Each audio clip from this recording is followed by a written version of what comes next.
Hi, ഇന്ന് നമ്മളൊരു കൂർക്ക എലിശ്ശേരിയാണ് കേട്ടോ ഉണ്ടാക്കണേ. ഇപ്പോൾ കൂർക്കയുടെ സീസണാണ്, അതുകൊണ്ട് തന്നെ എല്ലാ വീട്ടിലും കൂർക്ക ഉണ്ടാവും. എല്ലാവർക്കും ഒരുവിധം ഇഷ്ടപ്പെട്ട സാധനമാണ് കൂർക്ക.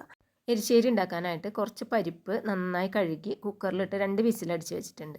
ഇനി ഇതിലേക്ക് വേണ്ടത് കൂർക്കയാണ്. കൂർക്ക നന്നായി തൊലി കളഞ്ഞ് വൃത്തിയാക്കി കഴുകി ചെറിയ കഷ്ണങ്ങളാക്കിയിട്ട് ഇട്ടിട്ടുണ്ട്. വേവിച്ച പരിപ്പിൻ്റെ കൂടെ കുക്കറിലേക്ക് നമ്മൾ കൂർക്ക കഷ്ണങ്ങളും കൂടി ഇട്ട് കൊടുത്തിട്ടുണ്ട്.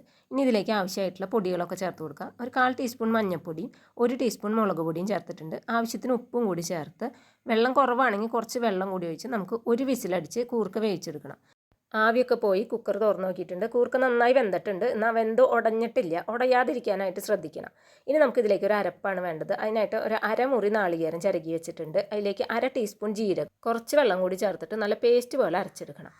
വേവിച്ചെടുത്ത പരിപ്പിൻ്റെയും കൂർക്കയുടെ മിക്സിലേക്ക് ഇനി നമുക്ക് നാളികേരം കൂടി ചേർത്ത് കൊടുക്കാം. നന്നായി അരച്ച നാളികേരവും ജീരകവും കൂടി ചേർത്ത് പേസ്റ്റ് പോലെ അരച്ചത് നമ്മൾ ഒഴിച്ചു കൊടുത്തിട്ടുണ്ട്. അരപ്പ് ചേർത്തിട്ട് വല്ലാതെ തിളയ്ക്കാനായിട്ട് പാടില്ല. ചെറുതായി ഒന്ന് തിളച്ച് വരുമ്പോൾ തീ ഓഫ് ചെയ്ത് ഇത് മാറ്റി വയ്ക്കാം. ഇത് ഇരുന്ന് വീണ്ടും കുറുതാവുന്നതുകൊണ്ട് തന്നെ നമ്മൾ ഇത്തിരി വെള്ളത്തോടു കൂടിയാണ് വാങ്ങി വെച്ചിരിക്കുന്നത്. ഇനി ഒരു വറുത്തിടലും കൂടി കഴിഞ്ഞാൽ നമ്മുടെ എരിശ്ശേരി റെഡിയായി. കടുകും മുളകും കറിവേപ്പിലയും വറുത്തിട്ടിട്ടുണ്ട്. ഇപ്പോൾ അതാ നമ്മുടെ എരിശ്ശേരി നല്ല പാകത്തിന് കട്ടയായിട്ട് വെള്ളമൊക്കെ വറ്റിയിട്ടുണ്ട്. എല്ലാവരും ഇതൊന്ന് ട്രൈ ചെയ്ത് നോക്കി ഫീഡ്ബാക്ക് അറിയിക്കാൻ മറക്കല്ലേ. അപ്പോൾ ഓക്കെ, ബൈ.